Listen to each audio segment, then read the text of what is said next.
प्रधानमंत्री के 6 साल, अच्छे दिनों और भरोसे का किया ये हाल। प्रधानमंत्री जी आते हैं, भाषण देते हैं, बड़ी बातें करते हैं, लोग खुश हो जाते हैं, पर इससे देश को, आपको हासिल क्या हुआ? सबसे पहले नोटबंदी से देश की अर्थव्यवस्था की कमर तोड़ी, नतीजा 100 से अधिक लोगों की मौत। याद है ना मोदी जी डीमोनेटाइजेशन पर क्या बोले थे? मैंने सिर्फ देश से 50 दिन मांगे हैं, 50 दिन। 30 दिसंबर तक मुझे मौका दीजिए मेरे भाई। अगर 30 दिसंबर के बाद कोई मेरी कमी रह जाए, कोई मेरी गलती निकल जाए, कोई मेरा गलत इरादा निकल जाए, आप जिस चौराहे में मुझे खड़ा करेंगे, मैं खड़ा होकर के देश जो सजा करेगा वो सजा भुगतने के लिए तैयार। जीएसटी आज तक छोटा व्यापारी उस मार से उभर नहीं पाया है।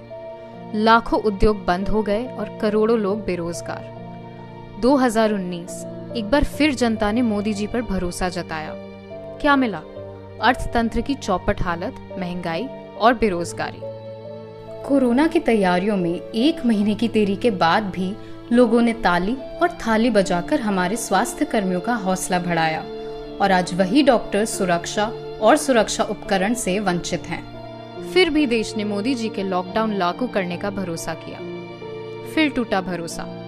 सड़कों पर लाखों प्रवासी मजदूर भूखे और प्यासे, बिना किसी सहारे या आश्वासन के। यही नहीं, कोरोना वायरस को लेकर मोदी सरकार की घोषणाएं ऊंट के मुंह में जीरे समान है।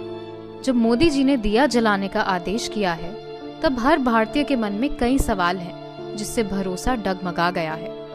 हम अपने चुने हुए नेता से पूछेंगे कि हमें सुरक्षित रखने के लिए आपकी क्या योजना है। कोरोना वायरस के मामले लगातार बढ़ रहे हैं। सरकार इसे रोकने के लिए क्या कर रही है? दुनिया हमें टेस्ट बढ़ाने का आग्रह कर रही है, लेकिन हमारी सरकार सुनना ही नहीं चाहती और कल तक परीक्षण किटों और डॉक्टर्स की जरूरत का सामान एक्सपोर्ट करती रही। पीएम मोदी, हम आपसे आग्रह करते हैं, परीक्षण बढ़ाएं, हमारे डॉक्टर्स को सुरक्षात्मक उपकरण दें और कोरोना वायरस को गंभीरता से लेना शुरू करें, इससे पहले कि बहुत देर हो जाए।